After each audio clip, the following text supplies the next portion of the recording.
I wanna be the best in the game, invest in my name. Check no restraints, I'm obsessed with the pain. I ingest, I retain, assess and I change. Possessed by the thought I'll be free one day from society's restraints. Money, clout and fame, mud, disease, a plague. We all love to... All right, YouTube, I'm back at it again. I got another holster review for you. Looking at my top view videos, it seems like y'all like holster reviews and y'all like this gun. So today, what I have for you, I have my SIG P320 AXG DualPoint holster that I've done several reviews on it. BlackPoint tactical. I have a holster for it. The holster I have for it is made by BlackPoint Tactical. That's a company out of Georgia. I ordered this holster on October the 2nd, 2021. And the ordering process was web-based, like most of them. So you put in your order through the web, and it told you at the time, I believe there's a 19-week lead time. So I wasn't expecting to get this holster anytime soon. Also, the ordering process was slightly different because once I put in the order, I received an email from BlackPoint asking to take photographs of my weapon and to take measurements of it. December 19th, I believe it was, I called BlackPoint Tactical because once I took pictures of my weapon, I never received a confirmation email saying that they received them or anything. And I got a hold of somebody, I'm sorry, I don't know the gentleman's name, and asked him if he received my measurements for the holster.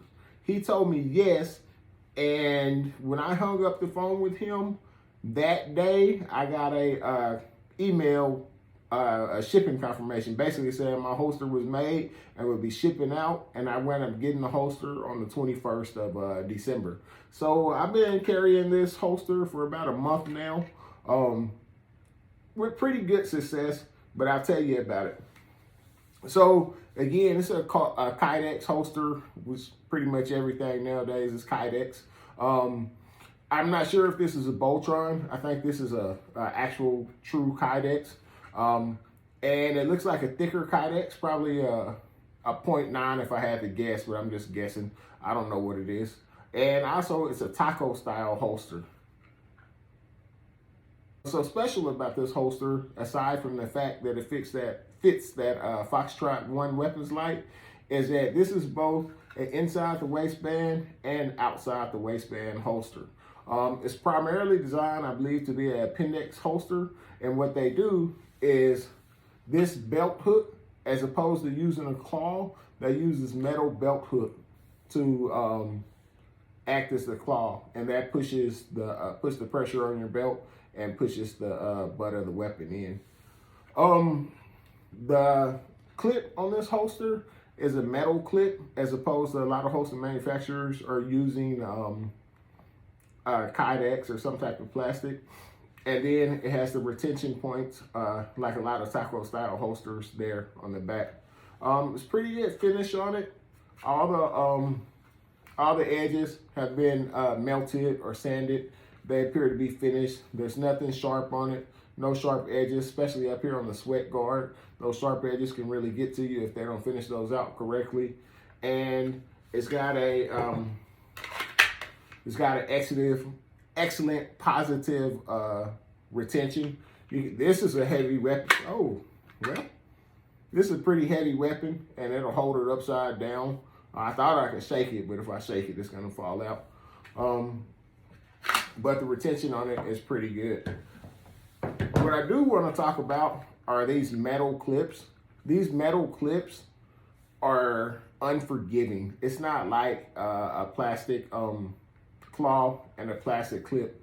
I'll put some photos up of me carrying this both appendix and also at the 3-4 o'clock position, and you'll see that it binds the belt just a little bit. But it does an excellent job pushing it in and concealing it, especially a large weapon like this. You'll see in the pictures that it conceals it pretty well. But if you're a person that gets irritated easily by binding of the clothes, you might want to opt for something other than the metal.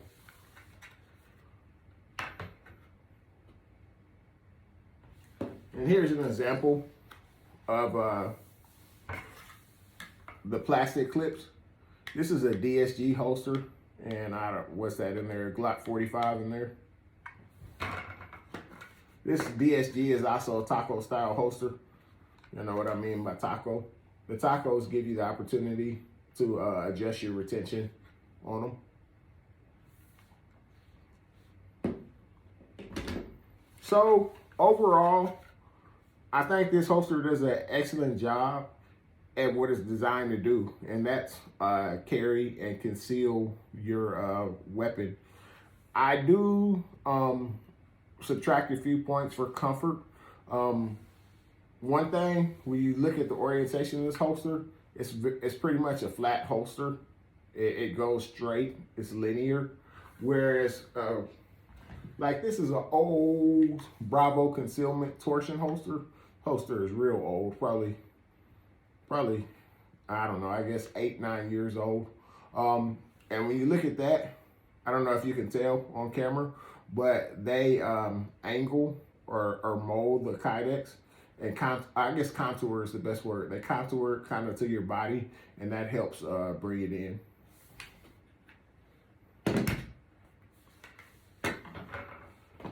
Another holster that's probably comparable to this, and I don't even know if they still make this holster. This is a Haley Strategic. I think they used to call it the Incog, or it might be a predecessor to the Incog. And what that is it's a Kydex holster with a felt type finish on the outside, be smooth up against your skin.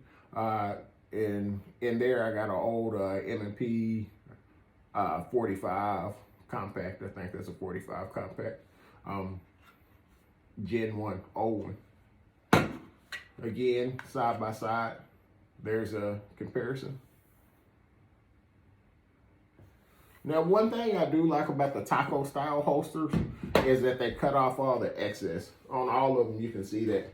If you don't want a whole bunch of junk in your pants, I like the taco style holster that cuts down the extra material, as opposed to something like a pancake holster. These pancake holsters, actually, I like the pancake holsters.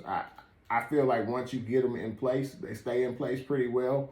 But all the extra material on them can upset some people, as opposed to these taco style holsters.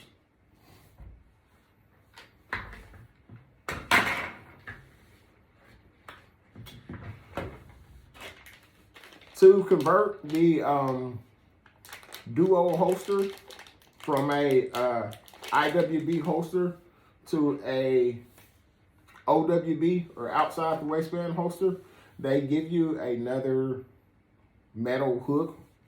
And I've actually never done this, but I guess I'll try to do it on camera here real quick. Actually, I'll pause the camera and come back. Okay, I'm back. I converted it from an inside the waistband to an outside the waistband holster. It was actually a little bit more difficult than I thought. So what you have to do is, it comes with that extra metal piece that I showed you. So you have to remove the side where the tension is, the open side of the taco, and that goes there. And then on the other side, where that piece of metal was being used as a claw, you have to take that one off too and reverse it. And then your metal belt clip that's normally retains your weapon when you're carrying IWB, you can remove it, which I did. I guess if you wanted to, you could leave it on, but I went ahead and took it off. The only thing I don't like when you take it off is that, you know, your screw holes, your hardware holes are still there.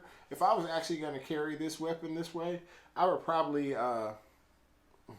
make a little plate or something that I can put in there just to cover it and make it look more aesthetically pleasing.